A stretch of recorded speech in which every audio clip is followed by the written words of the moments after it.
ثنا کی عمر مشکل سے 16 سال تھی کہ اس کے والد کی موت ہو گئی۔ ماں کو جگر کا عارضہ تھا۔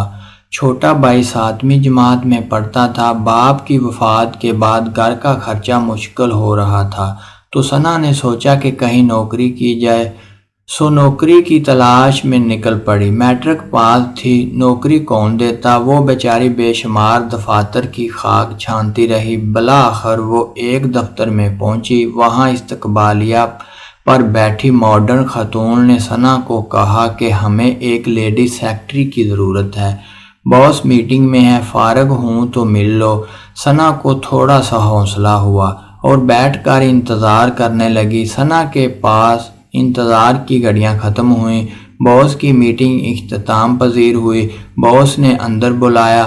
جیسے ہی ثنا دفتر میں داخل ہوئی، باس نے دیکھتے ہی چیخنا شروع کر دیا کہ تم کسی مدرسے میں پڑھنے آئی ہو یا جاب کے لیے آئی ہو؟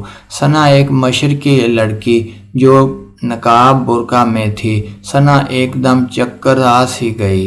وہ پاکستان میں ہے یا یورپ میں، جہاں برقع پہننے پر اتنا غصہ کیا جا رہا ہے؟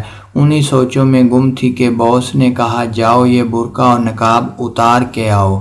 ثنا نہ چاہتے ہوئے بھی باہر چلی گئی اور برقع نقاب اتار کے آ گئی۔ جیسے ہی اندر داخل ہوئی تو باس کے چہرے کی شیطانی مسکراہٹ نے ثنا کا استقبال کیا۔ باس نے ثنا کی خوبصورتی کی تعریف کی، پھر یہ پوچھنے لگا کہ پہلے تم نے کہیں جاب کی ہے، پبلک ڈیلنگ آتی ہے، وغیرہ وغیرہ۔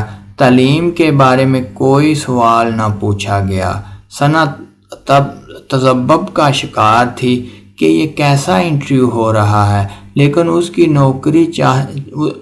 کو نوکری چاہیے تھی، سو وہ ہاں یا نہ میں جواب دیتی رہی۔ آخر میں باس نے کہا کہ اگر تم یہ برقع نقاب اتار کر ایک ماڈرن لڑکی بن جاؤ تو یہ نوکری پکی سمجھو، تنخواہ بھی اچھی دوں گا۔ ثنا نے ایک دن کی مہلت لے لی اور گھر واپس چلی گئی۔ گھر میں پہنچ کر اس نے ساری بات ماں سے کہہ ڈالی۔ ماں نے کہا کہ بیٹی یہ لوگ مجھے ٹھیک نہیں لگتے، تم نوکری کو رہنے دو، ہم بھوکے رہ لیں گے۔ ماں نے اس کو حدیث کا حوالہ بھی دیا، حیا ایمان کا ایک بڑا حصہ ہے،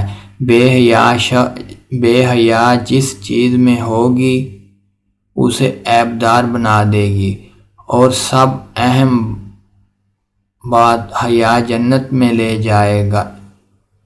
لیکن ثنا کو اپنے گھر کی فکر تھی، اپنے بھائی کے مستقبل کی فکر تھی، سو رات بھر سوچنے کے بعد ثنا نے فیصلہ کر لیا کہ اپنے گھر کی خاطر یہ سب کر لوں گی۔ جیسے ہی اپنے گھر سے نکلی تو گلی میں آتے جاتے لوگوں نے حیرت اور عجیب نگاہوں سے دیکھنے لگے، جیسے وہ اپنی نظروں سے ثنا کا ایکس رے کر رہے ہوں۔ خدا خدا کر کے گاڑی آئی تو ثنا سوار ہو کر اپنے نئے دفتر کی طرف روانہ ہو گئی۔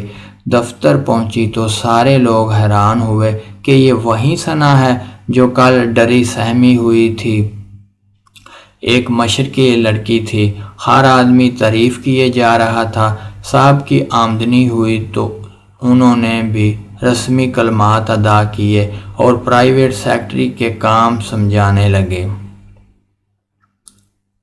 ثنا نے سر ہلا کر جی سر کہا اور اپنی سیٹ پر جا کر بیٹھ گئی۔ اس کے بعد دفتر میں بے شمار لوگوں کا آنا ہوا۔ ان میں کچھ ایسے بھی تھے جو ثنا کو اپنی حفظ زدہ نظروں سے دیکھتے رہے۔ صبح سے لے کر دن بھر لوگوں نے من ہی من میں ثنا کو اپنی حوث کا نشانہ بنا دیا۔ یہ سارا کچھ ثنا دیکھ بھی رہی تھی اور محسوس بھی کر رہی تھی۔ اس ماحول میں گھٹن کا شکار ثنا جیسے چھٹی کا انتظار کر رہی تھی۔ جیسے ہی چھٹی ہوئی ثنا سٹاپ کی طرف چل پڑی۔ اس کا سٹاپ آیا، اتر کر تیزی سے اپنے گھر کی طرف چلنے لگی۔ اندھیرا ہو رہا تھا، کچھ اوباش بھی ثنا پر آوازیں کس رہے تھے۔ جیسے ہی ثنا گھر کے اندر داخل ہوئی، اپنا اینگ ایک طرف پھینکا اور دروازے کو کنڈی لگا کر بستر پر لیٹ گئی اور آنکھیں بند کر لیں۔